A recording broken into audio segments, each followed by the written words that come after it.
somebody? Okay. Okay.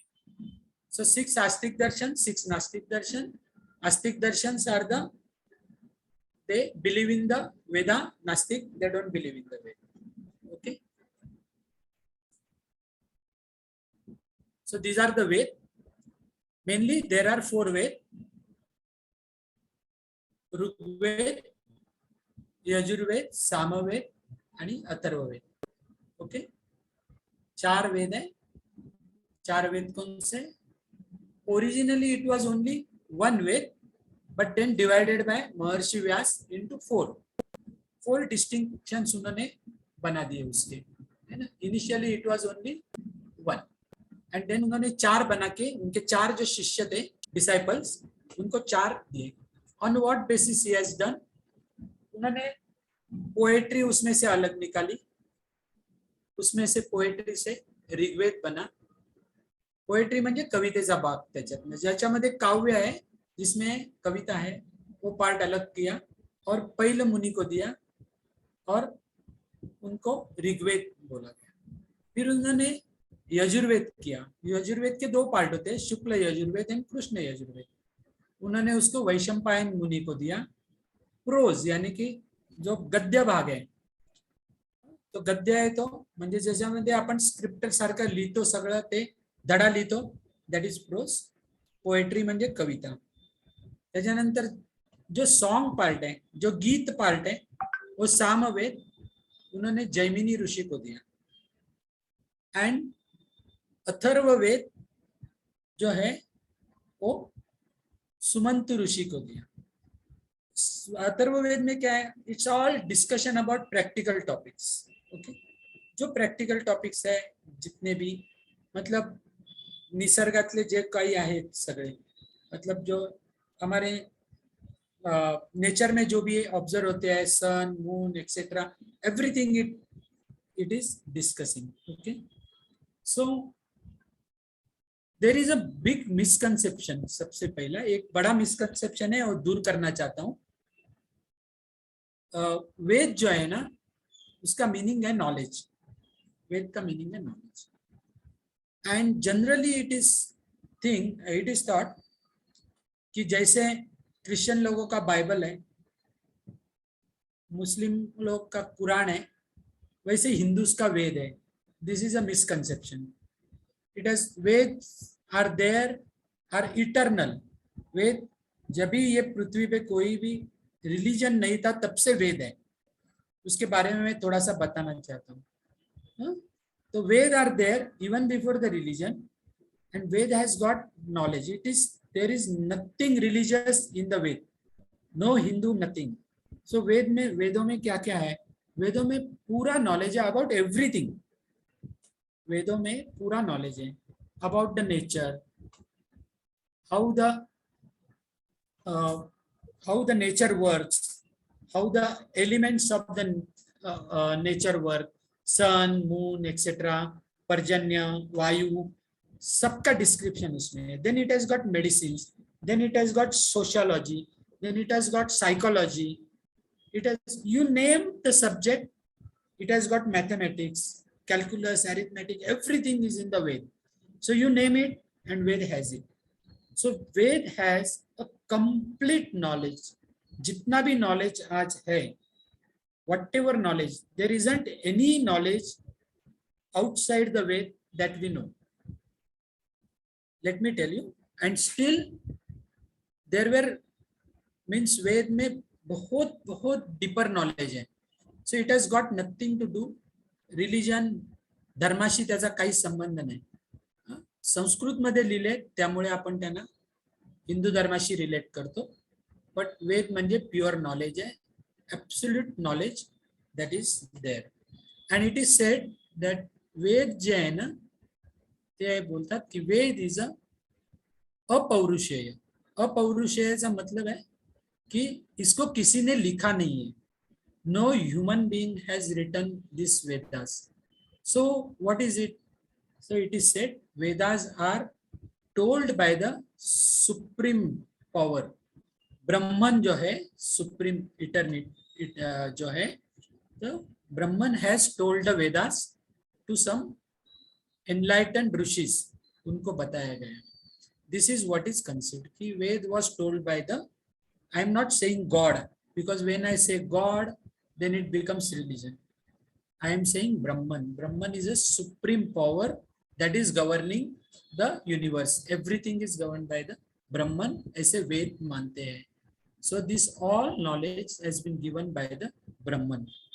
You just see in our universe, there isn't any chaos. Everything is very, very, very systematic. अभी जो ब्रह्मन वगैरह जो concept है ना, ये साइंस मानेंगे नहीं. Okay, we know that science don't believe in these concepts. But just imagine, everything in the universe is in a perfect order. वहाँ जो पृथ्वी जो घूम रही है 24 आवर्स में परफेक्ट एक सर्कल कंप्लीट करती है ना. It is revolving around the sun, it is revolving and the sun, the moon, the galaxies, everything is running. किसी को आज कंटाला आया, आज नहीं है, ऐसे नहीं है. Everything is in a perfect order. Everything on the earth also is in the perfect order. There isn't any, मतलब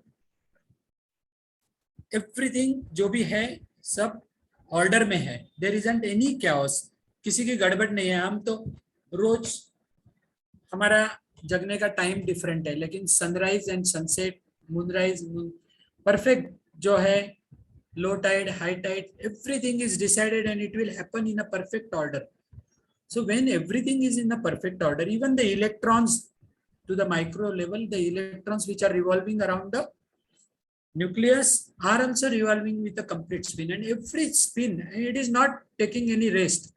So right from the smallest of the electron to the galaxies to the all celestial objects, it is in a perfect order.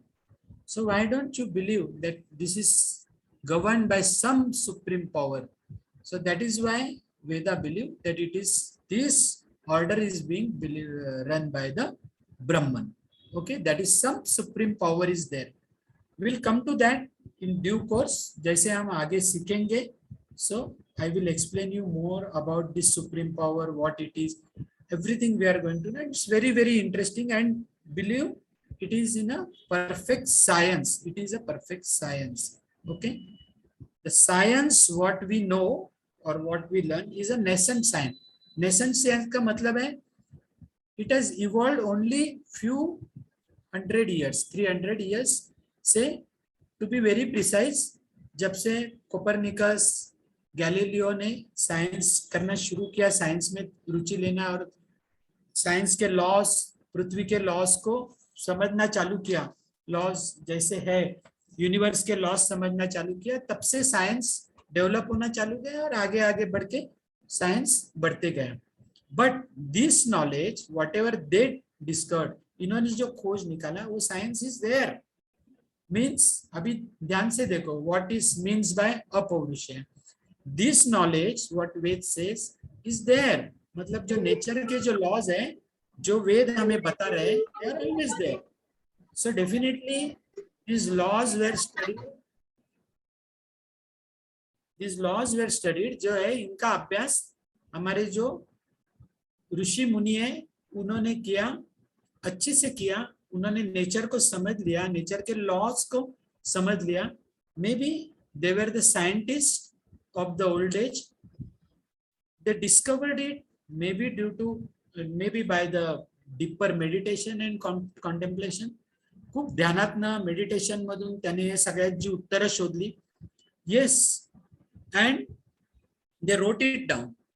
त्यांनी ते सगळं लिहून ठेवलं. Whatever knowledge they gain by the meditation, by seeing the nature around. आपण बघतो ना की आसन, they saw the different nature. Nature में पक्षी बघितले त्यांनी, मयूर, मयूरासन, पर्वत, पर्वतासन, tree, vrukshasana, tadasana, and they means they learned from the nature and they wrote it down.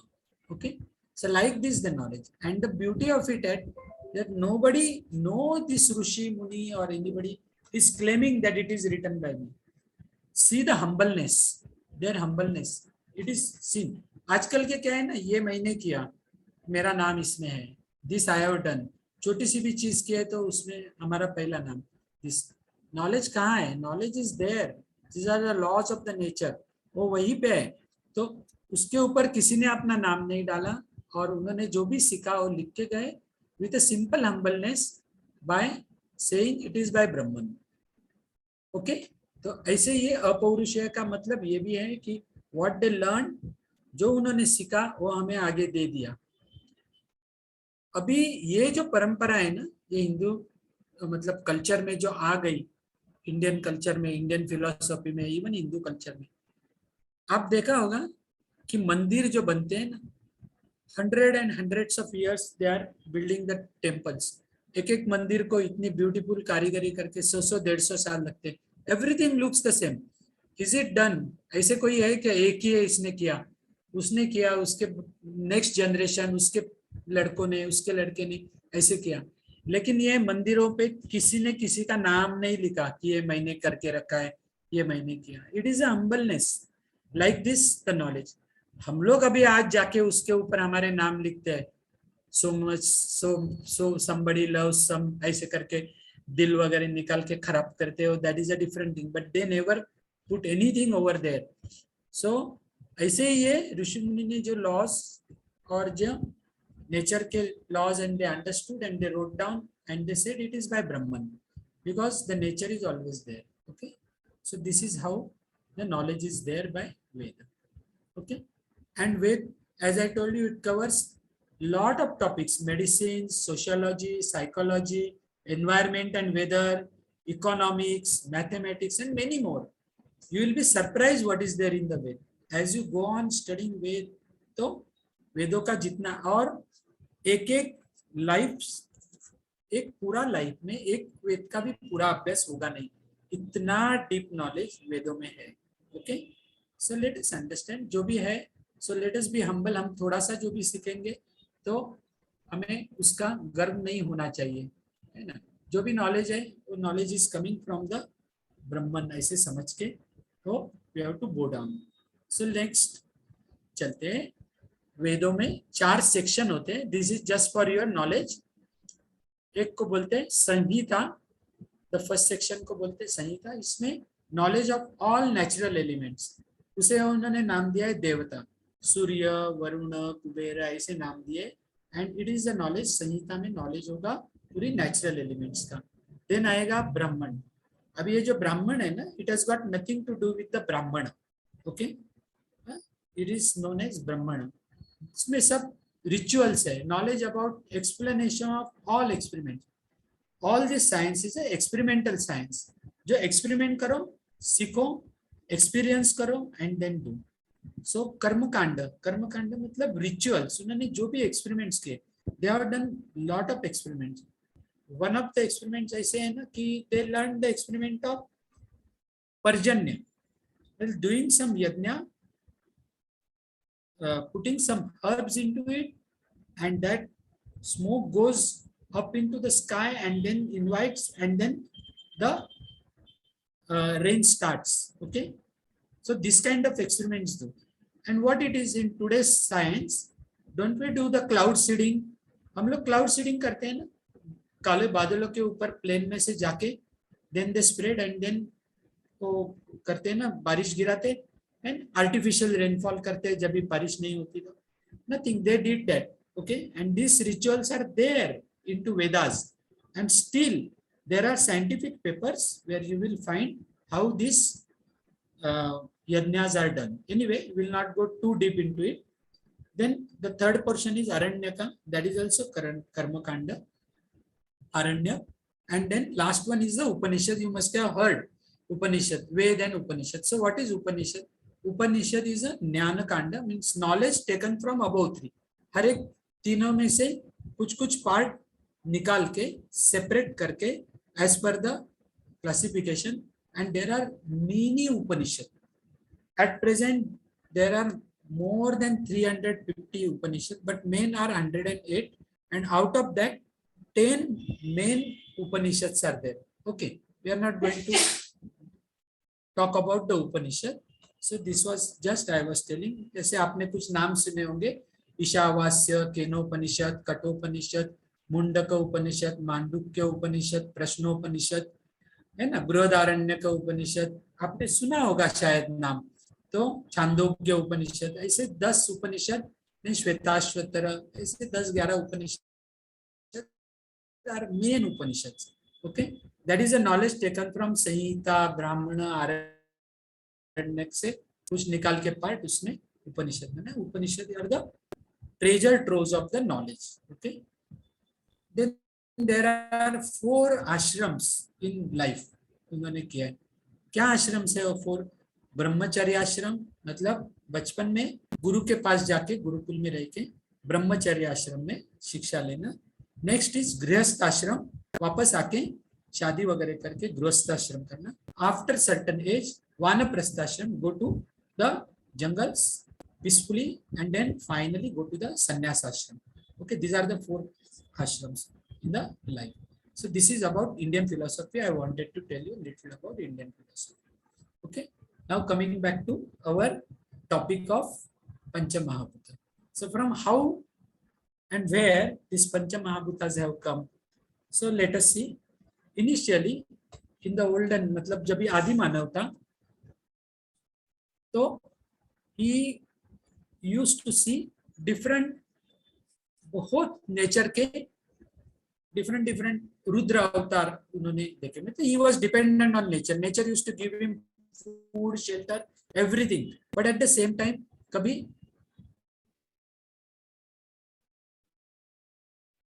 बाढ़ आती थी, so he used to get afraid. कभी eclipses, solar eclipse, what it is happening. So it was something that he was afraid of it. And then he started worshipping these nature gods, so that don't trouble me, I'll worship you, bow down to the nature. Okay, so then it was postulated that there are 5 main elements. Prithvi, it was named as Prithvi, Apa, in Indian context I'm saying Prithvi, Apa, Teja, Vayu, Akasha, I say. And if you go anywhere in the world, right from the Mayan culture in Latin America to the far east in the Godai, Japan, wherever you go, it is in the book only we have here. So in all cultures, China ho, kahi bhi ho, Buddhist ho, wherever ho, they believed in these 5 gods, nature gods. Afterwards, man, जैसे जैसे प्रगत हो गया, he created his own gods, and that is how the religions came into existence. फिर वो मेरा God, ये तेरा गॉड, ये आपका अलग अलग, ये रिलीजन अलग हो गए. But before the religions exist, है ना, रिलीजन का जन्म होने से पहले there were all nature gods by the name of panch mahabhuta, the 5 primordial principles. यानी कि जो 5 मूल तत्व है फंडामेंटल, उनको पंच तत्व से जाना जाता है पूरी दुनिया में. Maybe names are different in the different parts of the world, but these are the Pancha Mahabhutas. So this Pancha Mahabhuta concept comes to us in the Sankhya Darshan and Yoga Darshan. तो हम सांख्य दर्शन and Yoga दर्शन में देखते हैं. The main concept is postulated in the Sankhya Darshan. Okay, so if you are having your books, so it is given in the book. Okay, so कहाँ से आए पंचभूत, पंच महाभूत, तो वो ऐसे है. So Sankhya Darshan is actually देखेंगे तो पहले जो 6 हमने देखे, I just go back for a while, just 6 षट दर्शन पे जाते हैं 1 सेकंड के लिए. ये जो 6 है ना, इसमें से 3 जोड़ी बनते हैं षट दर्शन की. Nyaya and Vaisheshika are together. Okay, Mimamsa and Vedanta are together. Vedanta मतलब वेदा का अंत, यानी कि जो लास्ट पोर्शन है, that is Upanishad. Okay, so Vedansa and Vedanta are together, and Sankhya and Yoga are together. So 3 pair कौन से हैं? न्याय वैशेषिक, मीमांसा वेदांत, and Sankhya and Yoga. So Sankhya and Yoga are together. Okay, so when as a student of Yoga, it is necessary that we should know the Sankhya. Why? Because Sankhya Darshan is a theoretical approach towards life. Sankhya is a theoretical approach about the evolution of the universe, ये सृष्टि कैसी पैदा हुई, ये आदमी कैसे पैदा हुआ, how the man was evolve, all this is a theory जो है ना, वो सांख्य हमें सिखाता है।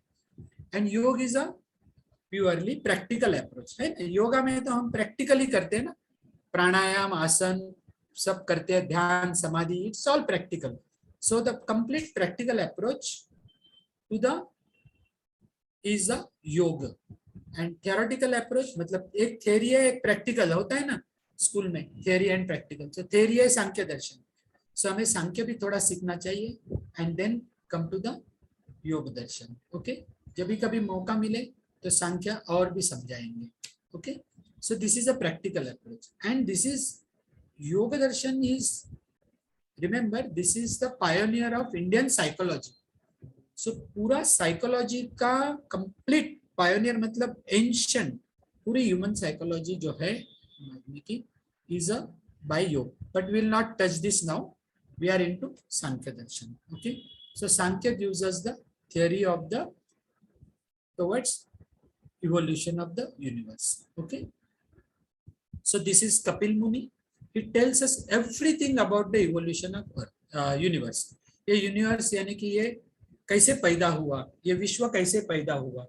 ओके, ऑल मतलब एवरीथिंग इन द यूनिवर्स, ग्रह तारों से लेके गैलेक्सीज, बड़े बड़े नक्षत्र से लेके अप टू द मैन, ये कैसे पैदा हुआ, ये योग दर्शन बताते हैं।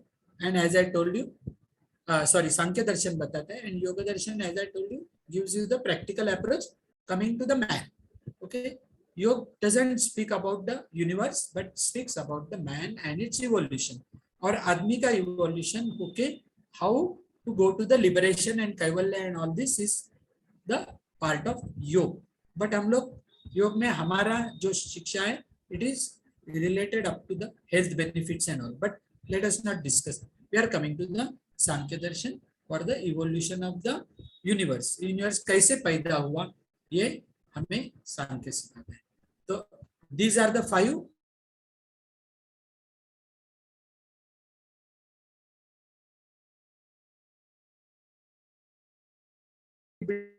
तो ये बिल्डिंग बनाने के जो है वो 5 तत्व है, पृथ्वी, एक मिनट मेरा इंटरनेट कनेक्शन थोड़ा सा प्रॉब्लम। ओके, पृथ्वी, आप यानी जल, आप यानी कि उसे जल बोलते हैं, पृथ्वी जल, तेज यानी अग्नि, vayu and then akash are the 5 principles, they are the fundamental यानी कि मेन जो है। And as I told you इनकी सब कल्चर में पूजा होती थी, and that time as I told you it completed all the needs of the man, तो नेचर उसकी रक्षा करता था।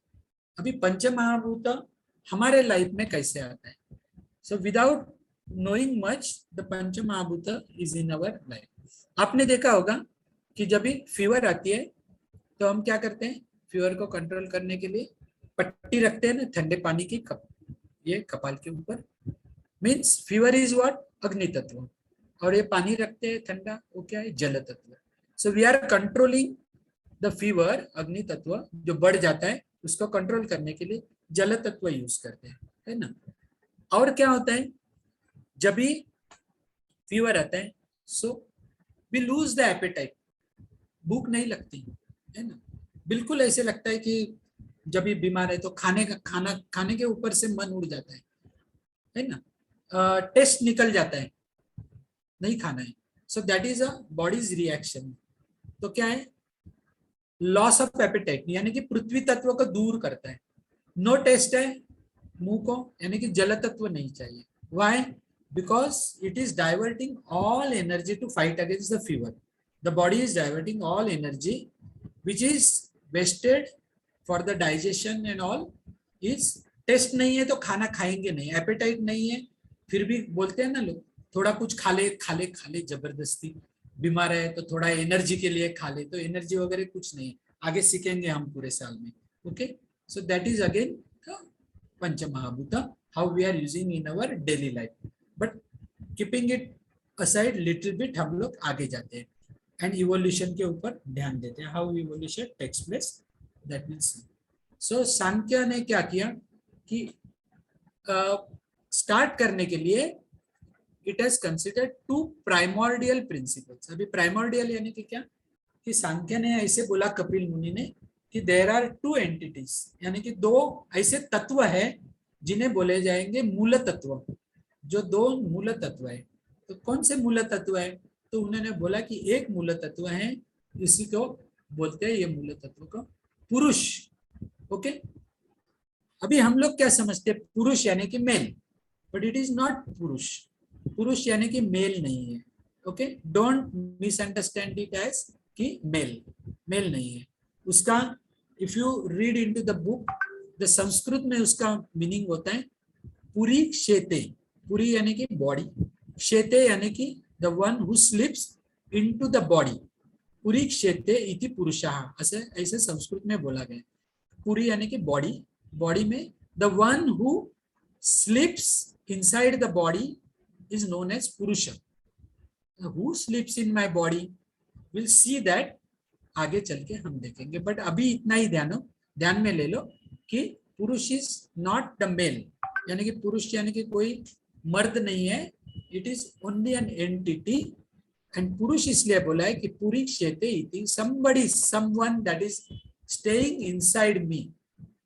To be very precise, it is the आत्मा, यानी कि हमारा जो आत्मा है when it is staying, but we'll go into deeper session afterwards. So right now we have to consider that one मूल तत्व है जिसको इन्होंने बोला पुरुष। और ये मूल तत्व कैसा है? It is not non perceptible, यानी कि हम उसको नहीं देख सकते। मतलब हमारे जो 5 सेंसेस है ना, कौन से 5 सेंसेस है? यानी कि टच सेंस है, मतलब हम देख सकते हैं, टच कर सकते हैं, टेस्ट कर सकते हैं, सुन सकते हैं, या तो है ना क्या कर सकते हैं? 5वां सेंस क्या है? ओके, सो हमारे जो 5 इंद्रिय है, 5, हाँ, स्मेलिंग, स्मेल, मैं ऐसे ही दे रहा था आपको। तो ये पांचों से उनको नहीं देख सकते।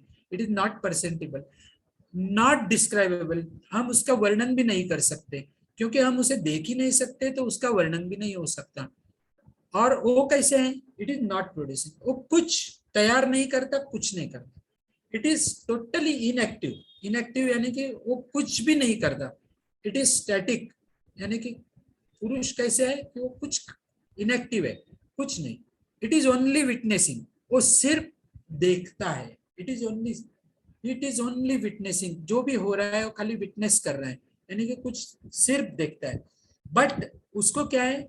Ability to know. बट पुरुष क्या है? पुरुष को सब, किसी भी चीज का नॉलेज जो होता है ना, तो नॉलेज होता है वो हमारे पुरुष को ही एबिलिटी, यानी कि नॉलेज, ज्ञान ग्रहण करने की जो क्षमता है वो सिर्फ पुरुष में है। और इट इज नोन एज चेतन शक्ति, यानी कि चेतना है हमारे अंदर, जो चेतना है वो है पुरुष।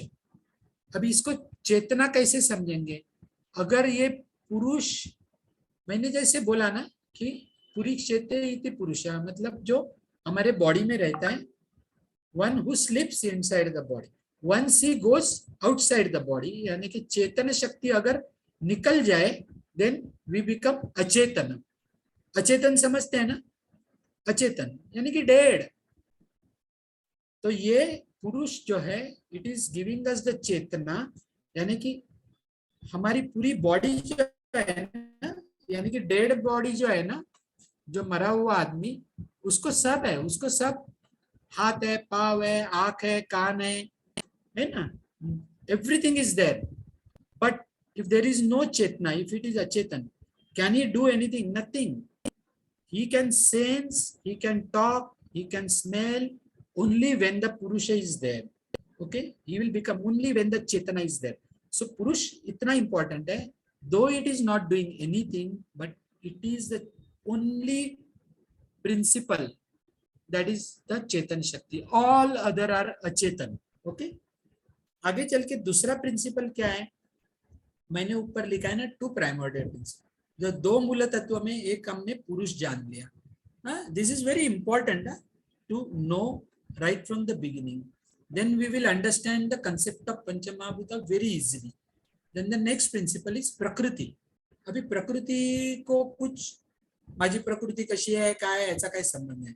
हिंदी में देखते हैं तो प्रकृति को बोलते हैं कि nature. So it is not nature, it is not female. Okay, it is also the same as the Purusha. It is eternal. Eternal का मतलब इसको आदि नहीं और अंत नहीं बोलते ना. अनादि मतलब जिसका जो कभी जन्म भी नहीं लिया और उसका कोई अंत भी नहीं है, ऐसे ये दोनों मूल तत्व है. मतलब वो परमानेंटली है. और ऑल परवेसिव का मतलब they are everywhere, everywhere, everywhere in the universe, wherever you go, this two principles are there. Although we cannot see, जब भी हम उसको नहीं देख सकते, हम उसको जान नहीं सकते, देख नहीं सकते, कुछ भी है, बट दिस जो दो मूल तत्व है ये सब सृष्टि में है. Everywhere there, they are within us, everywhere it is there. तो पुरुष इज देयर. प्रकृति भी ऐसे ही है कि मतलब ये यूनिवर्स का जन्म होने से पहले भी है, यूनिवर्स का अंत भी हो जाए तो भी ये दोनों फंडामेंटल प्रिंसिपल्स जो है मूल तत्व है वही रहेंगे. मतलब अनादि अनंत, मतलब उनका कोई स्टार्ट नहीं है. अजर मतलब जो कभी जन्मे नहीं, और अजरामर मतलब कभी मरेंगे भी नहीं. मतलब it is there all the time, and it is Prakriti is not female, it is all pervasive, it is inner. It is not nature. but जैसे ऊपर पुरुष इज इनएक्टिव है ना, तो प्रकृति इज एक्टिव. पुरुष स्टैटिक है, कुछ नहीं करता, बट प्रकृति इज डायनेमिक. पुरुष कुछ प्रोड्यूस नहीं करता, बट प्रकृति इज प्रोड्यूसिंग. ये दोनों में से यही एक फर्क है.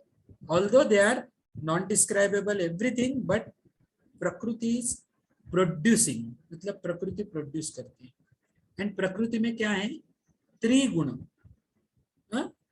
एंड पुरुष इज गुणातीत, पुरुष में कोई भी गुण नहीं, कुछ नहीं, कुछ नहीं, बट प्रकृति में तीन गुण है, दे आर नोन एज त्रिगुण. तो व्हाट इज त्रिगुण? त्रिगुण का मतलब क्या है? तो हम लोग क्या समझते हैं कि गुण मतलब some quality. Okay, but no, गुण शब्द has come from the Sanskrit root word gaun. गौण मतलब सेकेंडरी है ना, कि विच इज सेकेंडरी यानी कि दुय्यम.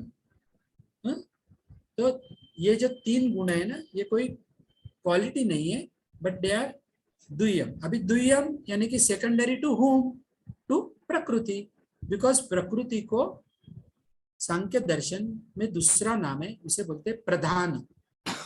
प्रधान यानी कि मेन, यानी कि हम लोग बोलते हैं ना कि प्रधानमंत्री यानी कि मेन. तो मेन के नीचे सेकेंडरी होगा ना, तो प्रधान के नीचे कौन होगा? गौण, वो सेकेंडरी. सो जो गौण है वो है त्रिगुण. इसे ध्यान में रखना. Okay, and these are not actually the qualities but characteristics है ऑफ द फीचर्स. एटा डिवाइस करो तुमने.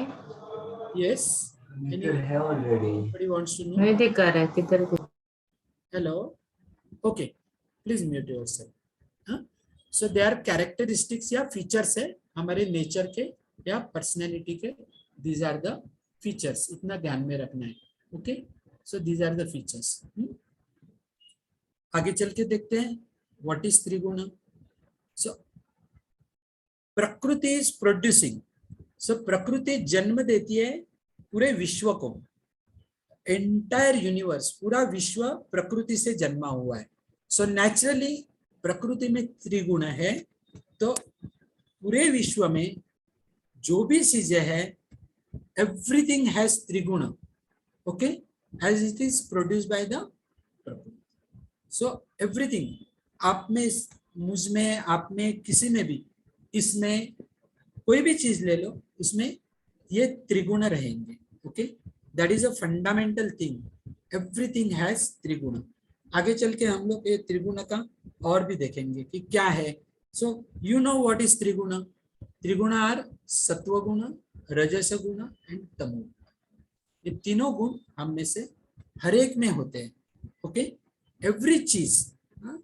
अभी हम लोग क्या आगे जाके देखेंगे कंसेप्ट में. ये त्रिगुण यानी कि ऐसे 3 स्ट्रैंड्स, ऐसे एक बहुत ही सुंदर संकल्पना वेदों में आती है। उसे बोलते हैं कि ये रोप जो है, हम लोग जनरली क्या बोलते हैं कि सत्व गुण इज अ वेरी गुड, है ना, रजस मीडियम है, और तमोगुण है मतलब एकदम खराब है। ऐसे नहीं समझना। अब ये रोप में जो 3 स्ट्रैंड है, उसके जो 3 है रोप, इनका बन के एक बड़ा रोप बनता है। तो इसमें से कौन सा जो रोप है तीनों में से जिसको इंपॉर्टेंट बोलेंगे? ऐसे कुछ नहीं है ना, all are equally important. Okay, so त्रिगुण में आज नहीं, लेकिन आगे चल के त्रिगुण का कभी एक बार हम लोग मिलेंगे तो और डीपर में त्रिगुण का इंपॉर्टेंस में समझाऊंगा कि क्या कैसे होता है। सो ये त्रिगुण कैसे है कि इतना समझना कि त्रिगुण हम में है, बट इसमें से ऐसा नहीं है कि सत्व है या ज्यादा है या रजा है या कम है। हर एक का एक एक different different quality and characteristic है, जरूर है, लेकिन कैसे है मतलब सत्व गुण है इज अ पीसफुल, रज गुण है जो वो क्या बोलते हैं कि एक्शन जब भी होगी ना तो रजोगुण होगा, जब भी पीस होगा तभी सत्व मतलब कर्म, एंड शांत होगा तभी होगा मतलब कुछ इनएक्शन है तो होगा तमोगुण, है ना। मतलब एक छोटी सी बात बोलते हैं, morning when you get up you are feeling very fresh, you are in a sattva gun, but you will not remain like that, no, you want to work, तुमको ब्रश करना है, उठना है, योगासन करना है, means you have to do some action, so for action what you will know, you will need रजोगुण, है ना। so सत्व गुण से पूरे दिन भर हम जो काम करेंगे, so you will come into action, you will do some work, तो you are into रजोगुण। दिन भर काम करके you will get tired, तो ये दोनों को कवर करके फॉर यू रेस्टिंग कौन आगे होगा?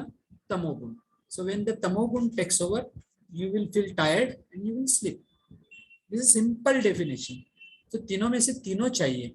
ओके, कौन सा कैसे होता है एंड देन पर्सनैलिटी में कैसे रिफ्लेक्ट होगा, क्या होगा, that is a different thing, वो बाद में देखेंगे। Okay, so let us move ahead. When त्रिगुणा is in the balance, प्रकृति में त्रिगुण सब बैलेंस में थे, तभी प्रकृति को बोलते हैं अव्यक्त। अव्यक्त यानी कि कुछ व्यक्त नहीं करते। हम लोग क्या बोलते हैं कि you are doing something means you are व्यक्त हो रहे हैं हम लोग, हैं, you are saying something.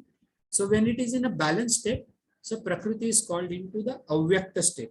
Okay, and when this balance is disturbed in the presence of Purush is witnessing why it is disturbed, how it is disturbed, and what is the reason behind it. Will not go or fall much into that, but we'll understand that there happens something, and at a certain point this balance is getting disturbed, and then प्रकृति का जो ये तीनों त्रिगुण का जो balance state है वो जब भी बिगड़ जाएगा, then प्रकृति starts giving rise to the, it comes into the व्यक्त state.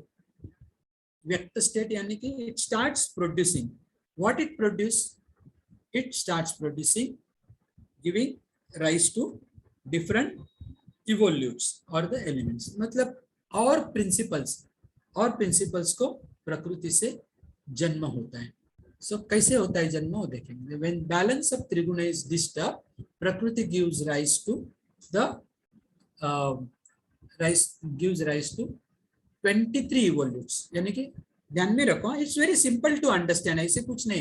23 evolutes यानी कि फंडामेंटल एलिमेंट्स हैं जो कंप्लीट यूनिवर्स को बनाते हैं। ध्यान में रखो, हमारे यूनिवर्स में, हमारे जो विश्व में जो भी चीज है ये 23 चीजों से बने हैं। Okay, they are made up of this 23 evolutes। So ये 23 evolutes क्या है हम लोग देखते हैं। द फर्स्ट evolute इज महत यानी कि बुद्धि। सो प्रकृति से सबसे पहले क्या निकले? बुद्धि निकली, यानी कि इंटेलिजेंस। फिर बुद्धि से निकला अहंकार। अभी ये जो अहंकार है ना, दिस इज नॉट अहंकार जो हम नॉर्मल इसमें जो समझते हैं ना, अहंकार यानी कि ईगो, ये ईगो नहीं है जो हिंदी में या मराठी में हम बोलते हैं ना अहंकारी मानुस है, अहंकार है। सो दिस अहंकार, अहंकार यानी कि अहं का जो रक्षण करता है, मतलब मेरा जो रक्षण करने का जो इवोल्यूट्स मेरा रक्षण करता है, यानी one who protects the self is known as अहंकार। यानी कि मेरे लिए क्या अच्छा है ये अहंकार डिसाइड करेगा, है ना। अहंकार कैसे डिसाइड करेगा कि whether if I am seeing something कोई भी चीज देखते हैं, if I am approaching something, then the ahankar decides whether it is good for me or not, okay, whether to go there and to acquire. The ahankar decides whatever that is coming to us, whether it is so, it is protecting the self. मतलब हमारी जो रक्षा करने की जो self protection की जो भावना है ना, वो मतलब अहंकार है, नॉट द ईगो। ये ध्यान में रखो। एंड अहंकार को मतलब गुड एंड बैड ऐसा अहंकार में कुछ नहीं है, ओके, कि गुड चीज ये अच्छी है या बैड चीज मतलब खराब है, ऐसे अहंकार नहीं समझते। वो अहंकार को गुड एंड बैड को डिस्क्रिमिनेट करने की काम कौन करेगा? जो पहले उससे जन्म लिया है बुद्धि। सो बुद्धि विल डिसाइड, बट अहंकार is only going ahead for the self. आगे चलते हैं, फिर आगे आएंगे 5 तन्मात्र। इनको तन्मात्रा मत बोलिए, इनको बोले तन्मात्र। 5 तन्मात्र जोशी सर के लेक्चर में भी थे 5 तन्मात्र। सो 5 तन्मात्र। फिर इसके बाद में आएंगे 5 महाभूत, जो हमने ऑलरेडी देखे हैं, पंच महाभूत। 5 महाभूत यानी कि पंच महाभूत, है ना। So very simple to understand. 5 तन्मात्र जन्म देते हैं 5 महाभूत, यानी कि पंच महाभूतों का जन्म 5 तन्मात्रा से होता है। तो कैसे हो गया? पहले बुद्धि, बुद्धि से अहंकार, अहंकार से 5 तन्मात्र, 5 तन्मात्र से 5 महाभूत। ओके, अभी चार्ट बुक में भी है, you can refer on page number 6, that chart is there. 6 नहीं, sorry, पेज नंबर 8 पे चार्ट है, हम लोग जाएंगे बाद में। तो ये 5 महाभूत वहां से जन्म लेते। फिर 5 ज्ञानेंद्रिय। 5 ज्ञानेंद्रिय सबको मालूम है ना। 5 ज्ञानेंद्रिय एंड 5 कर्मेंद्रिय, है ना। तो 5 ज्ञानेंद्रिय कौन कौन से? Can anybody tell, unmute and tell me 5 ज्ञानेंद्रिय? Sense organs, sir. All sense organs, correct? All sense. All sense. And 5 karmendriya, vak, Vak, pani, पानी uh, यानी कि hands, hands, the feet, reproductive organs, वायु is anus, and and the उपस्थित excretory organs. Okay, उपस्थित genitals। एक है excretory organs and एक है तुम्हारे reproductive organs, and the last and the most important is the manas, यानी कि माइंड, मन। तो कितने हो गए? 5 तन्मात्र, 5 महाभूत, 5 ज्ञानेंद्रिय, 5 कर्मेंद्रिय, 20 हो गए। 5 5 5 5, मन 21, अहंकार 22 एंड बुद्धि 23। सो ये 23 से पूरी सृष्टि का निर्माण होता है। ओके, अभी आप सोचेंगे ये पूरी सृष्टि का निर्माण ये 23 में हो गया, यानी कि टेक द एग्जाम्पल, हमारा ही एग्जाम्पल ले लो। एज अ ह्यूमन बीइंग हमारे अंदर महत है, अहंकार है, तन्मात्र भी है, महाभूत तो है, महाभूतों से ही तो हमारी बॉडी बनी है, 5 ज्ञानेंद्रिय, 5 कर्मेंद्रिय और मन है ना। और सृष्टि में कुछ भी चीज देखे तो पृथ्वी, आप, तेज, वायु, आकाश, इसी में तो सब पूरा विश्व बना है। Okay, so this is the evolution of the universe and this is what is how we are coming to panch mahabhuta. Okay, सो ये चार्ट है, ये भी आप समझ लो। यहाँ पे देखो, प्रकृति, देन महत, देन अहंकार। फिर अहंकार में से 2 बैचेस हो गए। एक तामसिक बैच यानी तमोगुणों से, उसका अहंकार का जो तमोगुण है उसके तमोगुण से निकले 5 तन्मात्र, 5 तन्मात्र से निकले 5 पंच महाभूत। ओके, और उसका सत्व गुण में से निकले माइंड, ज्ञानेंद्रिय एंड कर्मेंद्रिय। और ये दोनों को चालना, मतलब अहंकार से ये दोनों को चालना देने वाला जो है उसको बोलते हैं रजोगुण, बिकॉज रजोगुण इज अ एक्शन, है ना। तो ये जो है यहाँ पे ये सब जड़ तत्व है। जड़ यानी कि इनर्ट, यानी कि स्थूल तत्व है, स्थूल तत्व। एंड ये साइड के जो है सत्व गुण से निकले वो सब सूक्ष्म तत्व है। ओके, तो सूक्ष्म तत्व कितने? 5 5 10, 11 सूक्ष्म तत्व, 10 जड़ तत्व, यानी कि सॉरी, ये सूक्ष्म तत्व में आएंगे तन्मात्र, 5 जड़ तत्व, 15 और माइंड पकड़ के ये 16, 17 एंड 18 सूक्ष्म तत्व, 5 तुम्हारे जड़ तत्व। ओके, ज्यादा डीप में नहीं जाने का, ये खाली समझ लेना। And now let us equate it with the modern science. Science में क्या बोला गया है कि द यूनिवर्स इज क्रिएटेड, पृथ्वी का मतलब ये हमारे विश्व का जन्म कैसे हुआ, बिग बैंग एक्सप्लोजन, यानी कि कुछ एक बड़ा सा एक्सप्लोजन हुआ। कभी हुआ? Around 13.8 billion years. मतलब इतने बिलियन ईयर्स के पहले 130 कोटि, इतने 138 rather to be precise. Why? How? Nobody knows. So how it was? So it was all binduar, यानी कि all universe was packed in a bindu. उसे बोलते हैं सिंगुलैरिटी। इसमें बिंदु में सब विश्व भरा हुआ था। एंड सडनली इट एक्सप्लोड हुआ।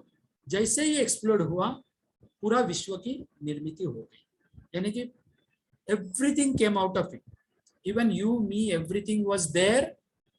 हमारे जो मूल तत्व है ये सब बिग बैंग में। सो बिग बैंग के इसमें क्या बोलते हैं कि what was there at the beginning of the big universe, मतलब जो एक्सप्लोजन हुआ, जो महास्फोट हुआ, जो था उतना ही सब आज भी उतना ही यूनिवर्स में है, एवरीथिंग दैट इज। अभी यहाँ पे भी क्या बोलते हैं कि जो भी अव्यक्त प्रकृति से जो व्यक्त हुए 23, that is there in the universe. So isn't it the same? दोनों में से साम्य है ना कहीं तो भी, कि ये भी वही बोलते हैं वो भी यही बोलते हैं। तो आगे चल के देखते हैं और क्या बोलना है modern science. So he is a famous scientist, his name is Edwin Hubble. आपने हबल टेलीस्कोप का नाम सुना होगा। सो टेलीस्कोप का नाम दिया है एडविन हबल का नाम से। ये टेलीस्कोप नासा की जो टेलीस्कोप है जो विश्व का खोज करती है, तो उसका नाम एडविन हबल का नाम उसको टेलीस्कोप को दिया है। So what Edwin Hubble said?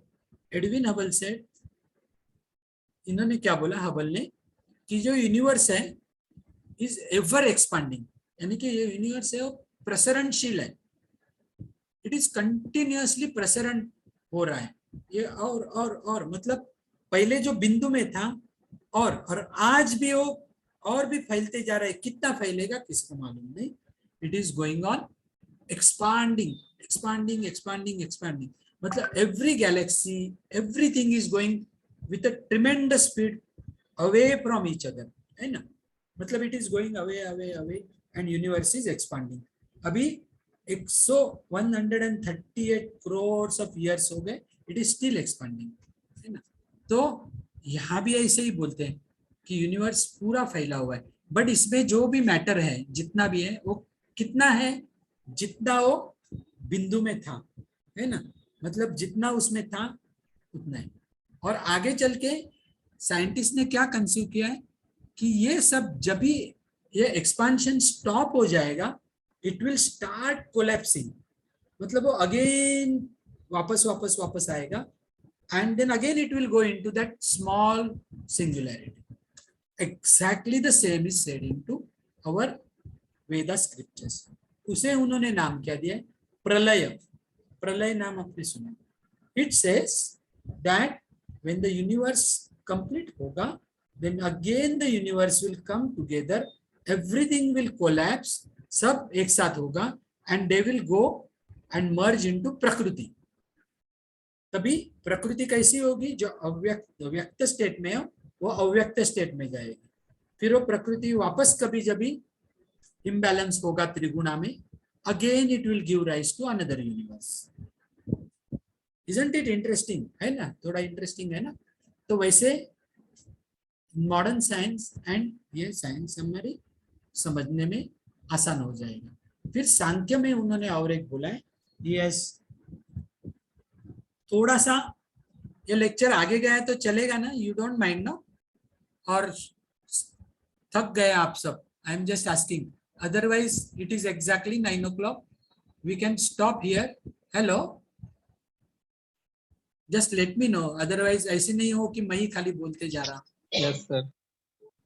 तो अगर चाहिए तो we can stop here and we can continue on some other day, because it is, I think I can continue for another 15-20 minutes and finish, या तो half an hour and I can finish only if you permit, because it is already 10 o'clock. That is why I'm asking. Are you finding it okay or should जा रहा है कुछ दिमाग के ऊपर से तो नहीं जा रहा है ना? Just let No, not at all. No, no, sir. समझ में आ रहा है ना? Yeah, yeah. समझ में आ रहा है, हाँ. I'm just asking. So should we continue or should we stop here? Because it is 10 o'clock. I'm just taking your permission. है ना? क्या करना है? Just let me know. Sir, we will stop. We'll stop. Okay. So decide. We have come up to the theory of सत्कार्यवाद. So यहाँ तक तो किसी को कुछ difficulty होगी. So I'll stop sharing. 1 second.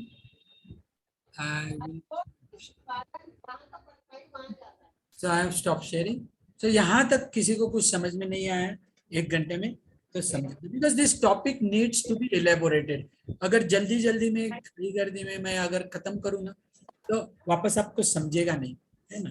तो होपफुली आपको यहाँ तक तो समझ में आया ना. जस्ट कुछ है डिफिकल्टी तो बोल दो मुझे, फ्रैंकली बोलो कि कुछ इसमें से समझ में आए या डिफिकल्ट लग रहा है क्या यहाँ तक. Just let me no. No, sir. है ना?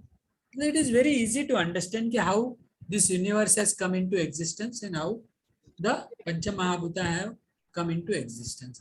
That is the thing. Okay.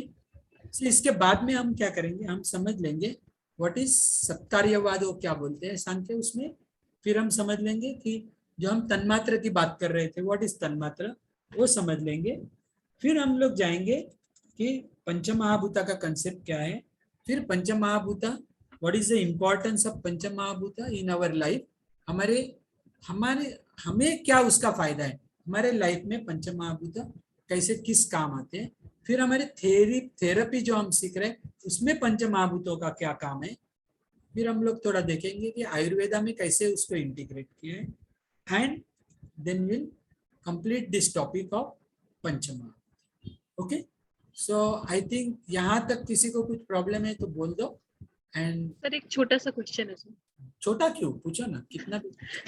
Sir question ये है कि जब प्रकृति के जो त्रिगुण है जब वो बैलेंस स्टेट में है, सो पुरुष और प्रकृति दोनों एटर्नल है, क्योंकि तो वो प्रेजेंट तो है बट विटनेस नहीं कर रहा है या कर भी रहा है, तो क्योंकि प्रकृति के त्रिगुण बैलेंस स्टेट में है तो अनमैनिफेस्टेड फॉर्म में प्रकृति है. बिल्कुल. पर जैसे ही वो त्रिगुण डिस्टर्ब हो जाएंगे, क्योंकि पुरुष पहले से भी विटनेस कर रहा था, अभी भी विटनेस कर रहा है, बट वो अभी मैनिफेस्ट हो जाएगी, व्यक्त हो जाएगी अव्यक्त से. तो सर पुरुष दोनों ही सूरतों में प्रेजेंट है, विटनेस कर रहा है. Yes yes.